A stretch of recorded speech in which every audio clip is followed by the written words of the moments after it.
à chacune et bonsoir à chacun. Je suis très heureux de vous retrouver ce soir. Vraiment, c'est un grand bonheur pour moi. Après ce temps de vacances, ça y est, on a repris les activités. Nous sommes le mois de septembre. C'est un grand bonheur de me retrouver avec vous dans cette émission à cœur ouvert face à la Bible. J'espère que vous allez bien, que vous avez bien repris ce mois de septembre et je vous souhaite le meilleur, vraiment le meilleur pour cette année scolaire 2024-2025. Ce soir, on va essayer de répondre à cette question. La vérité, où est-elle? Bien sûr, la vérité spirituelle. Qui détient la vérité? Où se trouve la vérité? Nous sommes dans un monde où il y a tellement de religions, tellement d'étiquettes, de leaders spirituels qu'on ne sait plus trop. Et finalement, on n'ose plus avancer, on a peur de se tromper. On va répondre à cette question. La vérité, où est-elle? Bien sûr, et toujours à cœur ouvert face à la Bible.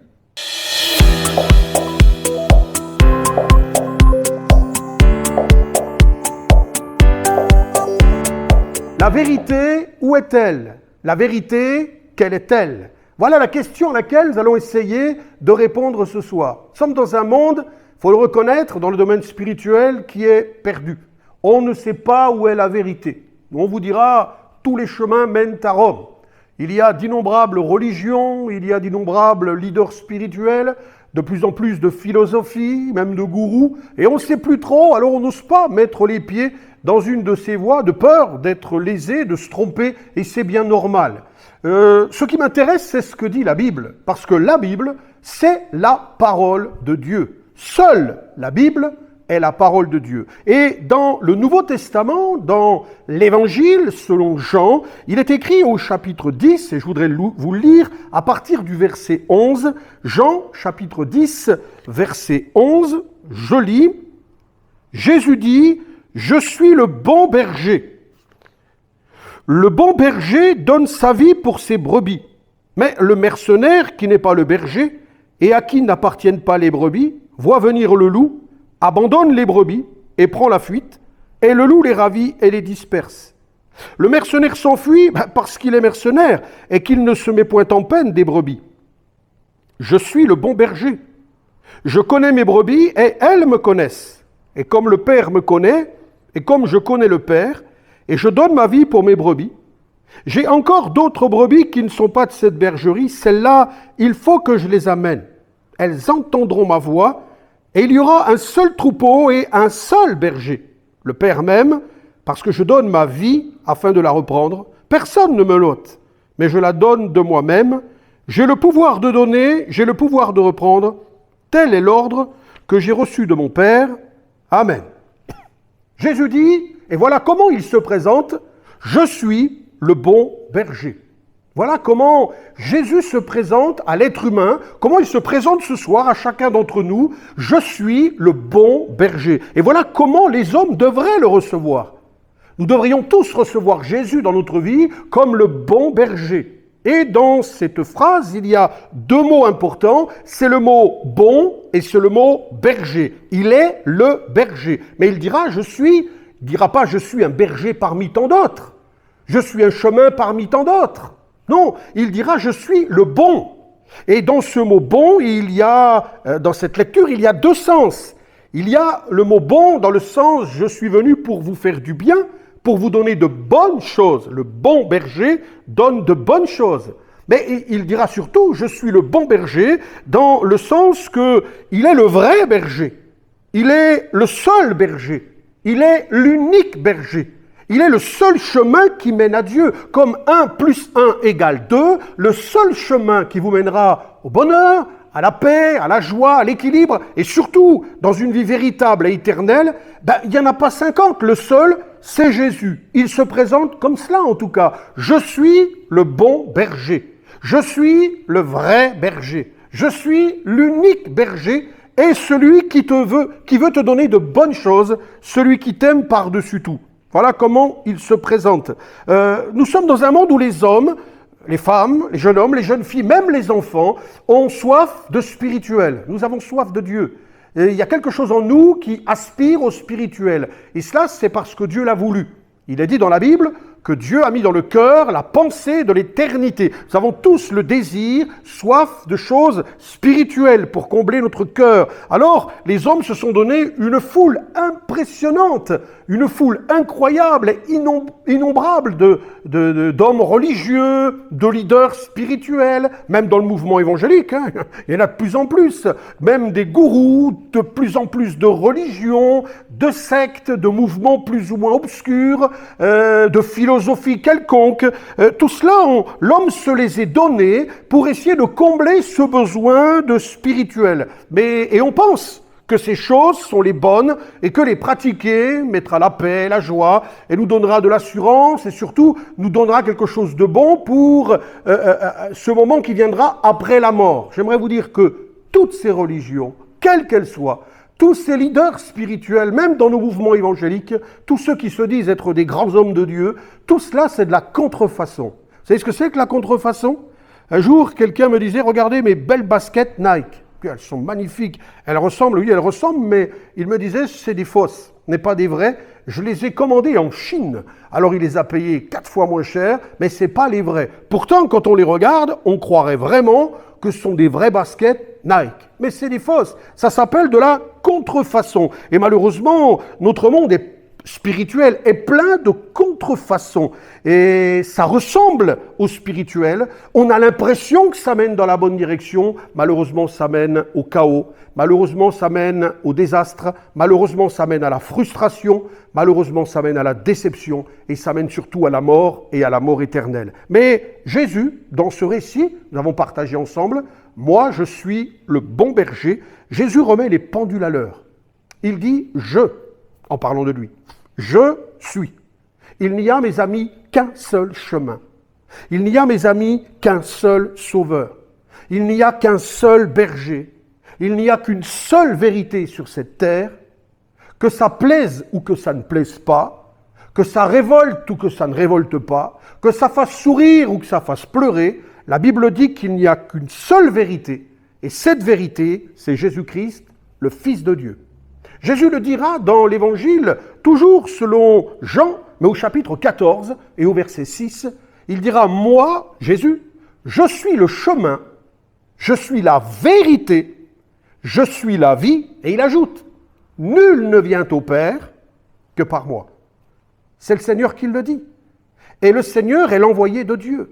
À 2 reprises dans la vie de Jésus, le ciel s'est ouvert, une voix est descendue du ciel, et qui disait « Celui-ci », en parlant de Jésus, « est mon Fils bien-aimé, en qui j'ai mis toute mon affection. » Alors on peut dire, et on le proclame un peu de partout, Jésus n'est pas le Fils de Dieu, Jésus n'est pas le Fils de Dieu, Jésus est le Fils de Dieu.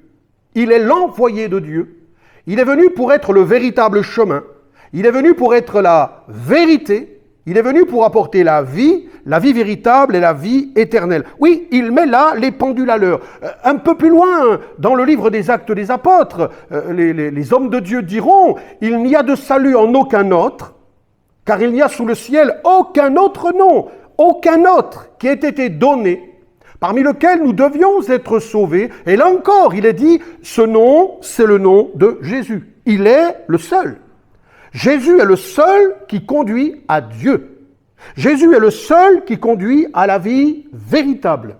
Jésus est le seul qui conduit à la vie éternelle. Et, je voudrais vous le dire pour vous encourager ce soir, Jésus est le seul qui mène à la bénédiction. Peut-être que dans votre vie, ça ne va pas aujourd'hui. Vous avez démarré une nouvelle année et pourtant vous êtes assailli de problèmes. Peut-être dans votre santé, peut-être dans votre couple, avec vos enfants, peut-être sur votre lieu de travail, dans votre être intérieur, que de désespoir, que d'échec, de frustration. Et vous dites, j'aimerais tellement goûter à des jours meilleurs, j'aimerais tellement que ma vie soit une vie heureuse. Je voudrais vous dire, Jésus vous aime, Dieu vous aime, et Dieu nous a donné Jésus, il est le seul qui peut combler notre cœur. Il est le seul qui peut répondre à tous nos besoins, quels qu'ils soient. Il est le seul qui peut nous sortir de nos chemins difficiles Il est le seul qui peut changer le mal en bien, la tristesse en joie et la peine en bonheur. Il est le seul qui peut le faire. Et c'est pour cela que sur la terre, rien ne va pour les hommes. Il faut le reconnaître. Rien ne va dans la vie des hommes. Ils sont sur toutes sortes de chemins, religieux, spirituels. Ils sont sur différents chemins, sur plein de chemins spirituels, mais malheureusement, sur tous, sauf le bon. J'ai pris le temps de le dire. Ils sont sur toutes sortes de chemins différents, mais malheureusement, et ça me fait mal au cœur, sauf le bon. Sauf le bon. Je me rappelle d'un jeune homme qui cherchait Dieu. Et je crois que c'est bien de chercher Dieu. Je ne me permettrai jamais, et je fais une parenthèse, de critiquer les religions. C'est ni mon but, ni le désir de ces moments. Je sors de l'Église catholique romaine, je ne critiquerai jamais l'Église catholique romaine. Je ne critiquerai jamais les autres religions. Je ne critiquerai jamais tout ce qui est leader spirituel ou philosophie. Ce n'est pas mon but. Mais j'aimerais vous dire que dans ces choses-là, dans ces religions-là, vous trouverez les principes, vous trouverez les façons de faire, mais vous ne trouverez jamais la véritable paix, la véritable joie, et vous ne trouverez jamais l'espérance de la vie éternelle. J'insiste, vous ne le trouverez jamais. Parce qu'il n'y a qu'en Jésus qu'on peut trouver ces choses. Ce jeune homme cherchait Dieu. Alors il a été dans la religion de ses pères, il était déçu, frustré, son cœur n'était pas rempli, ne trouvait pas. Il est parti, il a laissé sa famille, il a dit il faut que je parte dans une grande quête, je veux trouver, répondre à mes besoins, mes aspirations spirituelles. Il est parti en Inde, il a cherché dans les philosophies, culture hindoue, déçu. Il a cherché dans les drogues, parce que pour lui la drogue c'était quelque chose qui pouvait le conduire dans le spirituel, déçu. Il a cherché dans l'islam, il a creusé là aussi, déçu. Il a cherché dans l'église catholique romaine, je l'ai dit, la religion de ses pères, déçu. Il a été voir chez les témoins de Jéhovah, il a cherché un peu partout, toujours déçu. Et il a cherché dans les philosophies bouddhistes, déçu.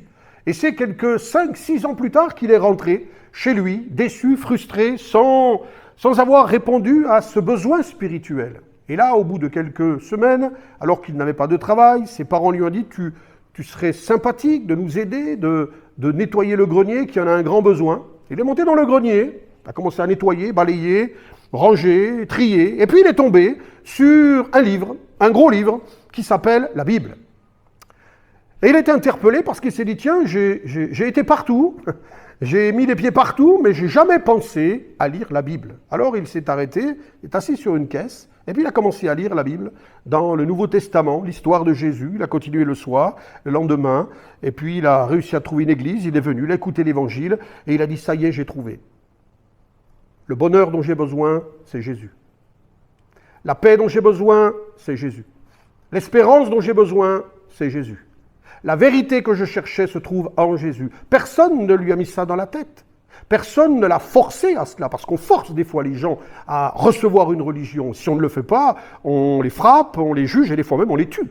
On le vit encore aujourd'hui.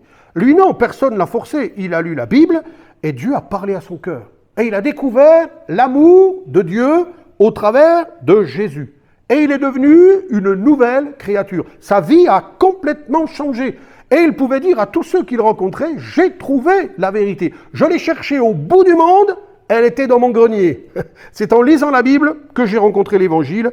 Et il n'avait plus besoin de chercher. Il a trouvé la paix, le bonheur, la joie, l'espérance.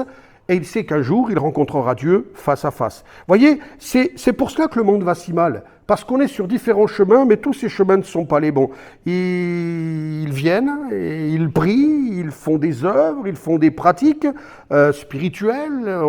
On fait des pèlerinages, on fait ceci, on fait cela, parce qu'on nous dit qu'il faut le faire, et que ça réjouit le cœur de Dieu, mais ça ne change rien à notre conduite, ça ne change rien à notre état d'esprit. Vous avez des hommes qui sont extrêmement violents, et pourtant ils prient, comme s'ils étaient des saints. Vous avez des gens qui font des actions, ils font des prières, ils font toutes sortes de choses, ça ne les empêche pas de tuer, de parler mal, de voler, ça ne change pas du tout leur vie. Pourtant ils vous diront, ma religion c'est la meilleure. Mais dans les faits, la religion ne leur apporte rien. Par contre, celui qui rencontre Jésus-Christ, je peux vous dire que sa vie, elle sera complètement changée.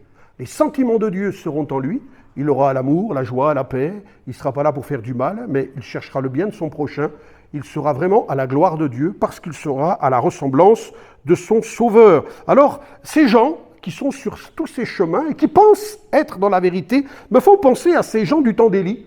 Élie était un homme de Dieu remarquable, était un prophète de l'Éternel, et à l'époque où il vivait, les gens se détournaient de Dieu pour adorer des idoles telles que Baal et d'autres encore, et on s'éloignait de plus en plus de la vérité. Alors il va les réunir et leur dire, écoutez, soit vous suivez votre idole, soit vous revenez à l'Éternel.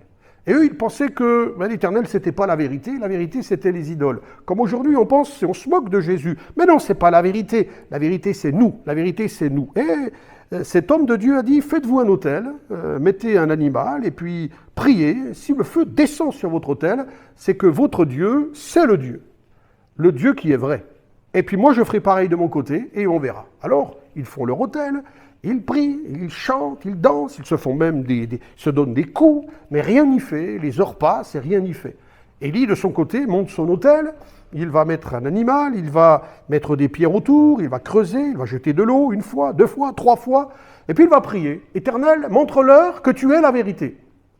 Il finit sa prière, il a dit que le feu de Dieu va descendre, il va consumer non seulement l'holocauste, mais il va consumer le bois, il va consumer les pierres, toute la terre qui est autour. Il va montrer ainsi que c'est lui l'Éternel. Et tous ces gens qui étaient contre Dieu vont dire, c'est l'Éternel qui est Dieu.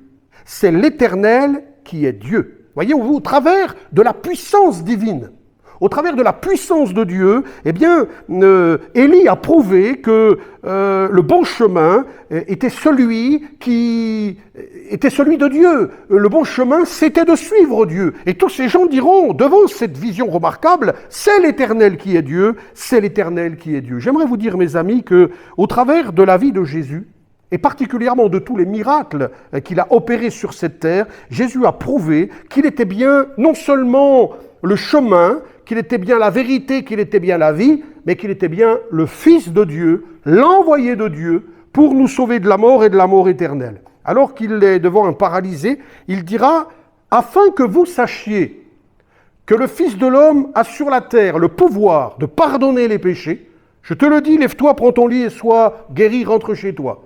Afin que vous sachiez que je suis moi, le chemin, la vérité et la vie. » Et cet homme est instantanément guéri. On le retrouve devant un homme qui est mort depuis 4 jours. Jésus prie et il dit, je ne te prie pas pour moi, je sais que tu m'exauces toujours, mais je te prie pour eux, afin qu'ils croient que c'est bien toi qui m'as envoyé.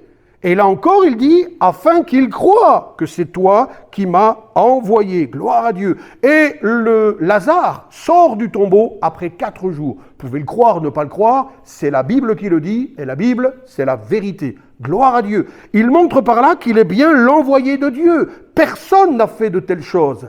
Aucun homme religieux n'a fait de telles choses. Aucun leader spirituel n'a fait de telles choses. Le seul qui a fait cela, c'est Jésus-Christ. Et puis, il l'a prouvé encore plus en donnant sa vie pour chacun d'entre nous. La Bible dit que Dieu a tant aimé le monde qu'il a donné son Fils unique afin que ceux qui croient en lui ne meurent point, mais qu'ils aient la vie éternelle. Dieu t'aime, Dieu nous aime. Et dans son amour, il nous a donné un sauveur. C'est Jésus. Il n'y en a pas 2, c'est Jésus. Jésus a pris sur lui notre péché. Voyez-vous, nous avons désobéi à Dieu, nous nous sommes éloignés de Dieu, et on voit le résultat. Notre monde n'a jamais été aussi mal. Vous voyez l'actualité comme moi, vous écoutez comme moi, que de drames, que de détresse, que de violence, que de familles malheureuses, que d'enfants abandonnés, que de couples qui sont dans la guerre, que de pays en guerre, que de jeunes hommes, de jeunes filles dans la débauche qui se suicident. Notre monde est un monde malade et on cherche la raison à cela. Nous avons abandonné Dieu. Nous sommes partis dans des directions qui sont les fausses, qui sont toutes des mauvaises directions. Et ceux qui les dirigent sont des mercenaires. Jésus en a parlé dans notre lecture. Le mercenaire, il est là quand on lui apporte quelque chose, mais quand il y a un danger, quand on a un besoin, ils sont plus là parce qu'ils ne se mettent pas en peine pour vous. Les mercenaires ne s'occupent pas de vous. Les religieux, ils ne s'intéressent pas à vous. Ils s'intéressent souvent au potentiel qu'on a, à ce qu'on peut leur apporter, à notre argent quelquefois, mais ils ne s'intéressent pas à nos besoins. besoin, ils n'en ont que faire. Or, Jésus, lui, dira, je suis venu pour sauver, je suis venu pour apporter la paix, la joie, et plus que cela,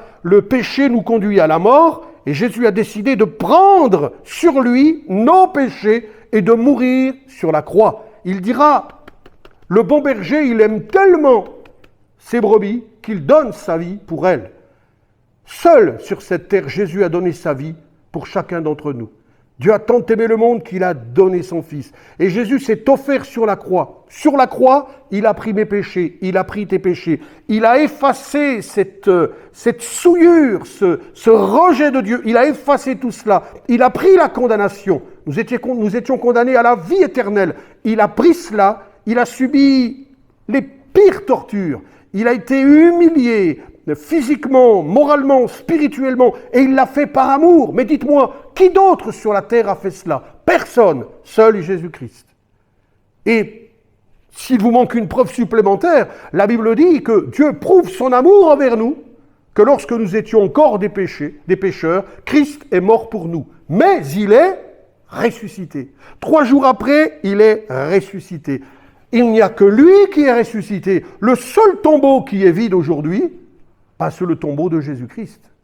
Le seul tombeau vide, c'est celui de Jésus-Christ. Il est revenu à la vie, et je peux vous dire ce soir que Jésus est vivant, il est bien vivant, il règne au milieu de nous, par son esprit, il touche et il change le cœur de millions de personnes, j'en fais partie, il a changé ma vie, j'ai trouvé en lui non pas une religion, non pas une étiquette, non pas un gourou, non pas un leader, j'ai trouvé en lui le véritable berger dont ma vie avait besoin. Parce que je ne suis qu'une brebis, il est le véritable berger. Je sais qu'il est la vérité, je sais qu'il est le chemin, je sais qu'il est la vie, et j'aimerais tellement que vous puissiez le croire ce soir. Alors je vais terminer. Celui qui le croit, celui qui l'accepte dans son cœur, celui qui décide de le suivre, eh bien, va se retrouver sur la bonne voie, va se retrouver sur la bonne direction, et lui seul arrivera au bon endroit. Lui seul arrivera au bon endroit. Malheureusement, tous ceux qui sont égarés, tous ceux qui sont dans des mauvaises voies, dans de la contrefaçon,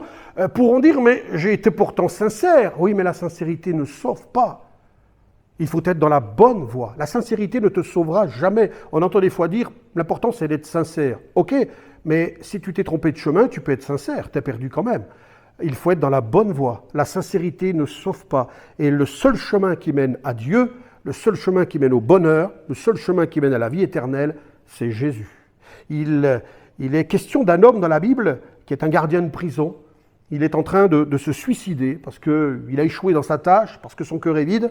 Et 2 hommes de Dieu vont dire « Arrête, ne te fais pas de mal, nous sommes tous ici. » Et il dira à cet homme « Que faut-il que je fasse pour être sauvé ?» En fait, il dit « Il y a tellement... » Pour nous ce soir, il y a tellement de religions, tellement de directions, que faut-il que je fasse? Et ces hommes de Dieu vont répondre, crois au Seigneur Jésus et tu seras sauvé. Crois au Seigneur Jésus et tu seras sauvé. Tous les faux bergers, mes amis, conduisent à la perdition. Et je fais attention aux mots que j'emploie. Toutes les religions, quelles qu'elles soient, mènent à la perdition, à la frustration, à la déception, et ne vous rendra pas heureux plus que vous ne l'êtes aujourd'hui. Jamais de la vie. Mais le bon berger, lui, nous apporte le bonheur, la paix, la joie, et nous conduit, parce que le berger, il est dit, elles me connaissent et elles me suivent. Nous l'avons lu tout à l'heure. Eh bien, les brebis qui ont décidé de suivre Jésus, elles suivent le Maître tout au long de leur vie, et il les conduit jusque dans la vie éternelle. D'ailleurs, il le dira lui-même dans sa prière avant de partir. Il dira, je veux que là où je suis, ce que tu m'as donné, les brebis que tu m'as données, soient avec moi. Je le désire. Et il veut nous emmener jusque dans la vie éternelle. C'est pour ça qu'il est dit, celui qui croit en moi, non pas aura la vie éternelle. Celui qui croit en moi a la vie éternelle. Dans ma religion, on disait, il faut faire des bonnes œuvres. Et peut-être que tu seras sauvé. Dans d'autres religions, il faut faire, mais vous n'avez aucune garantie. Dans des religions, il faut même aller jusqu'à tuer pour avoir peut-être l'espérance d'être sauvé. Dans d'autres, il faut payer ou il faut faire ceci. L'évangile est si simple. Jésus dit, celui qui croit en moi, il a la vie éternelle. Alors, je vous ai dit, bon, il y a 2 sens. Je suis le bon berger, le vrai berger, j'espère que vous l'avez compris, celui qui vous a tant aimé, qui a donné sa vie pour vous. Jésus est mort à ta place, il est mort pour toi. Et si tu avais été le seul pécheur, c'est-à-dire le seul qui avait vécu sans Dieu, il serait venu quand même pour toi parce qu'il t'aime. Quelle que soit ta culture, quelle que soit ta couleur de peau, quel que soit ton niveau social, quelle que soit ta connaissance de Dieu, quelle que soit même ta religion, Dieu te dit ce soir, mon ami, je t'aime. Et pour toi, j'ai donné mon fils bien-aimé en qui j'ai mis toute mon affection. Il est mort sur la croix pour toi. Il est ressuscité pour toi. Il te tend la main et il te dit ce soir, et c'est écrit dans la Bible, mon fils, donne-moi ton cœur. Ne viens pas à une religion, ne viens pas à une étiquette, ne viens pas à un homme spirituel, mais viens à Jésus. Donne-moi ton cœur et ta vie va changer. Alors ensuite, le chemin, la vie, il faut la poursuivre et tout n'est pas facile. Vous le savez comme moi, il y a des soucis, il y a des problèmes, il y a des maladies, il y a des deuils, il y a des moments extrêmement difficiles. Mais le bon berger est là. Et là, nous retrouvons le sens bon berger, celui qui nous donnera de bonnes choses. Il est le bon berger qui nous donnera et qui veut te donner de bonnes choses. Il va te conduire, il va prendre soin de toi, il va te garder, il va te consoler, il va te fortifier, il va te guider, il va t'encourager. Oui, la Bible dit, quand un malheureux prie, l'Éternel entend et il le sauve de toutes ses détresses. Nous avons nos problèmes, nous les chrétiens, mais nous avons le bon berger, le bon, vrai, mais le bon qui sait nous donner de bonnes choses. Et vous savez, les plus belles choses qui se trouvent sur la terre, l'homme n'y a pas accès. C'est la paix, c'est la joie, c'est la sérénité, c'est l'espérance, c'est l'amour. Toutes ces choses, c'est Jésus qui nous les donne. S'il devient notre berger, s'il devient ton berger. Et plus que cela, il est dit qu'il nous conduira dans la gloire. Avant de partir, il est monté au ciel, et avant de partir, il dira à ses disciples, eh bien, je m'en vais, je vais vous préparer une place, et quand je vous l'aurai préparée, je reviendrai vous chercher, afin que là où je suis, vous y soyez avec moi. Alors la question ce soir, où est la vérité ? Eh bien, elle est en Jésus-Christ. Et qui est la vérité ? C'est Jésus-Christ. Est-ce que je peux goûter à cette vérité ? Oui. Il suffit de demander pardon à Dieu. Il suffit de lui dire, Seigneur, viens dans mon cœur, je te donne ma vie, je veux vivre avec toi. Il va devenir le sauveur de votre vie.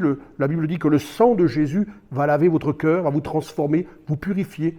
Il est dit que son esprit va vous régénérer, faire de votre vie une vie nouvelle, et vous allez découvrir combien l'Éternel est bon, et combien c'est bon de vivre avec le Seigneur. Amen. Et il désire devenir ton sauveur. Je me répète, je ne suis pas là pour faire la guerre des religions, loin de là. Mais j'étais moi-même dans une religion, je ne suis pas venu dans une autre religion, je ne vous ai pas parlé de religion, je vous parle du Fils de Dieu. Bien sûr que tous ceux qui l'ont choisi comme leur sauveur, eh bien, se retrouvent ensemble. Il y a un proverbe qui dit « ceux qui se ressemblent s'assemblent ». Les chrétiens se ressemblent, donc ils s'assemblent dans nos assemblées chrétiennes, on se retrouve pour prier, mais nous ne sommes pas attachés à une église, nous ne sommes pas attachés à un mouvement, à une religion, nous sommes attachés à Dieu par Jésus-Christ, c'est le trait d'union entre Dieu et les hommes, et nous sommes attachés à sa parole, qui est notre guide, qui nous conduit sur le chemin de la vie, et nous savons un jour, nous avons l'espérance que nos yeux verront Jésus. Les hommes vont à la mort, ils ont peur de la mort, ils craignent la mort, ils font tout pour repousser la mort, le chrétien n'a pas peur, parce qu'il sait où il va. Après la mort vient le jugement, mais nous avons reçu Jésus, il n'y aura pas de jugement. Après la mort viendra la vie éternelle. Je vous le souhaite, à vous qui êtes là, réfléchissez à ces paroles, tenez-vous devant Dieu, parce que la vie passe vite, parce que le temps passe vite, parce que si je suis là aujourd'hui, malheureusement, dans le monde dans lequel je suis, je ne sais pas si je serai là demain. La vie ne tient qu'à un fil, vous le savez comment, vous voyez l'actualité, il faut préparer son éternité. La Bible dit, prépare-toi à la rencontre de ton Dieu. Que le Seigneur vous bénisse abondamment, vraiment, qu'il vous bénisse et que vous puissiez recevoir dans votre cœur celui qui est le chemin, la vérité et la vie, celui qui a dit « Je suis le bon berger ». Il n'est pas un mercenaire. Les mercenaires, ils s'en vont, ils laissent les brebis en souffrance. Lui, il est le bon berger. Il l'a prouvé en donnant sa vie pour toi. Jésus t'aime ce soir. Sois béni. Voilà mes amis, j'ai essayé de répondre à cette question. Où est la vérité ? Qu'est-ce que la vérité ? La vérité, c'est Jésus. Il n'y en a pas d'autre. Et c'est pour cela que cette vérité est combattue. Vous savez, les gens les plus combattus sur la terre, les gens les plus persécutés sur la terre, ce sont les chrétiens. Je ne sais pas si vous le savez, ce sont les chrétiens. Regardez, lisez les statistiques. Les chrétiens sont les gens les plus attaqués sur la terre et il ne faut pas se demander pourquoi. Parce que la vérité, elle est toujours attaquée. Le monde qui est dirigé par le diable, la Bible dit que le prince de ce monde, c'est le diable, il ne veut pas que cette vérité soit connue des hommes, des femmes, des jeunes hommes, des jeunes filles. Alors il essaye de faire taire les chrétiens On essaye de détruire les Bibles, d'empêcher les églises. Dans certains pays, on détruit les églises. Les chrétiens n'ont pas le droit de se rassembler, n'ont pas le droit d'avoir des Bibles. En France, ça devient même compliqué aujourd'hui, ça devient de plus en plus compliqué, parce que le diable ne veut pas que la vérité soit connue. Or, nous voulons le proclamer, la vérité, le chemin et la vie, c'est Jésus. Si tu veux, Cantique dit, si tu veux le bonheur, le vrai bonheur, laisse entrer Jésus dans ton cœur. C'est lui dont tu as besoin ce soir. Voilà, je vous invite à lire la Bible parce que vous allez découvrir dans les évangiles que celui qui est le chemin, la vérité, la vie, le bon berger a fait des choses tellement extraordinaires qu'il est capable de le faire aujourd'hui. Il le dira lui-même. Jésus-Christ est le même hier, aujourd'hui et éternellement. Ce qu'il a fait hier, il est capable de le faire pour toi, de te délivrer, de te guérir, de te relever. Reprends espoir. Avec Dieu, il y a de l'espérance. Si tu laisses Jésus entrer dans ton cœur, il changera tout. Lisez la Bible, mes amis, et vous allez découvrir tout l'amour de Dieu qu'il a pour chacun d'entre vous. Je vous invite à nous rejoindre. Je vous l'ai dit tout à l'heure, qui se ressemble, s'assemble.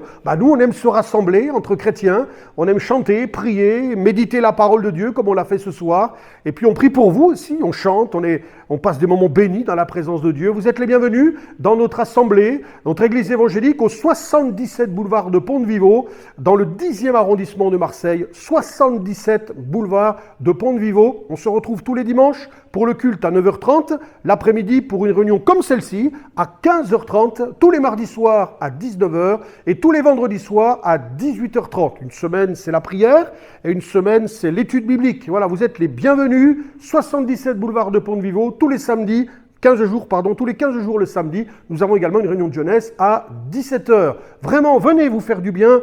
Vous allez voir que c'est bon de vivre la communion fraternelle avec des hommes, des femmes qui ont été transformés, qui ne sont pas des gens extraordinaires, parce qu'on n'est pas extraordinaire, mais nous avons en nous quelqu'un d'extraordinaire, parce que Jésus est extraordinaire. Vous êtes les bienvenus. Voilà, vous pouvez également nous rejoindre sur les réseaux sociaux, sur notre site internet. Vous tapez www.éclat-de-vie.fr, éclatdevie.fr. Vous avez toutes les infos concernant notre église.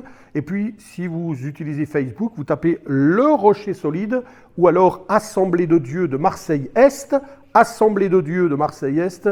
Et vous avez là également chaque jour une exhortation, un verset biblique avec une image et puis ces vidéos pour également les retrouver. Alors une exhortation qui édifie, qui fait du bien tout au long de la journée et cela tout au long de la semaine. Voilà, avant de terminer ces moments, j'aimerais vous inviter pour une grande soirée qui aura lieu non pas cette année mais l'année prochaine en 2025.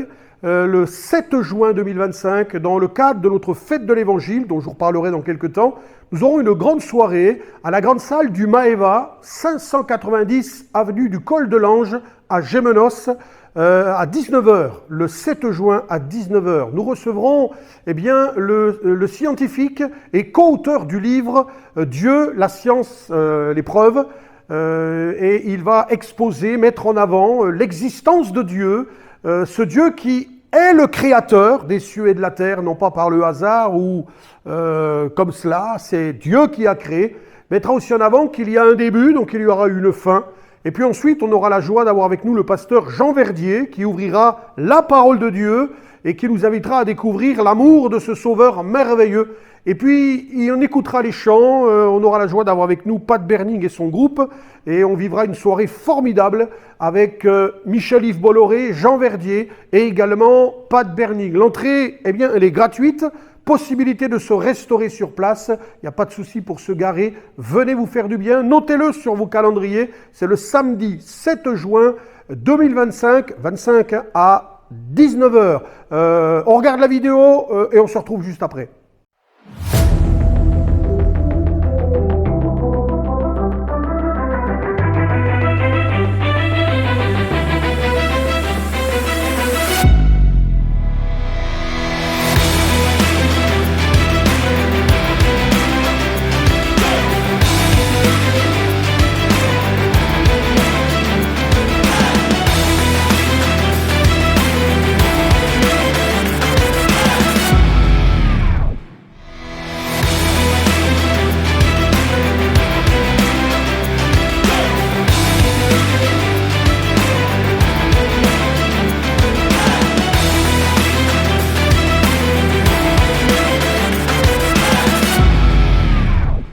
Voilà, vous êtes les bienvenus, notez-le bien, le 7 juin 2025. Ça va être une belle soirée. Faites connaître cette soirée autour de vous. Beaucoup de gens qui se posent la question, est-ce que Dieu existe? Est-ce qu'il a créé la Terre? Est-ce que c'est le fruit du hasard? Est-ce que c'est l'évolution? Ce scientifique, M. Bolloré, va répondre à toutes ces questions. Et surtout, après, on entendra la parole de Dieu. Venez vous faire du bien. C'est toujours des temps de joie et de fête que nous partageons ensemble le 7 juin 2025. Mais nous, on aura l'occasion de se retrouver bien avant. Je vous souhaite une bonne soirée. Que Dieu vous bénisse abondamment. Sachez que nous prions pour vous et à très bientôt de se retrouver ensemble. Soyez bénis.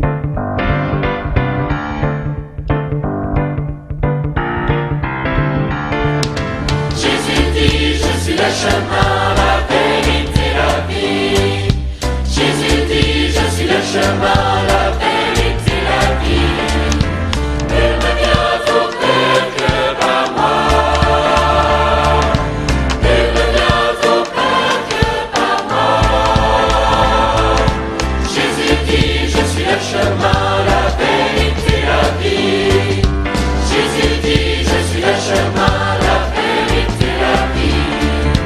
Jésus est le seul chemin, c'est lui qui s'est donné, il s'est sacrifié, est mort pour nos péchés, lui seul est ressuscité, dans le ciel élevé, nous prépare une place.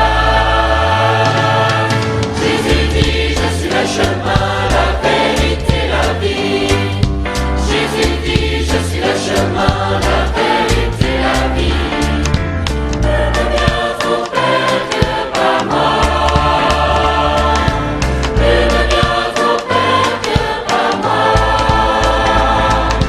Jésus dit, je suis le chemin, la vérité, la vie. Jésus dit, je suis le chemin, la vérité, la vie.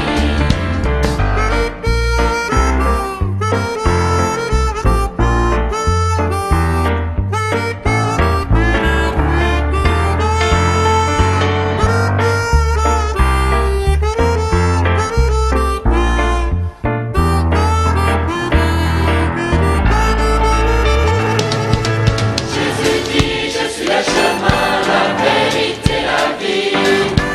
Jésus dit, je suis le chemin, la vérité, la vie. Nul ne vient au Père que par moi. Nul ne vient au Père que par moi. Jésus dit, je suis le chemin,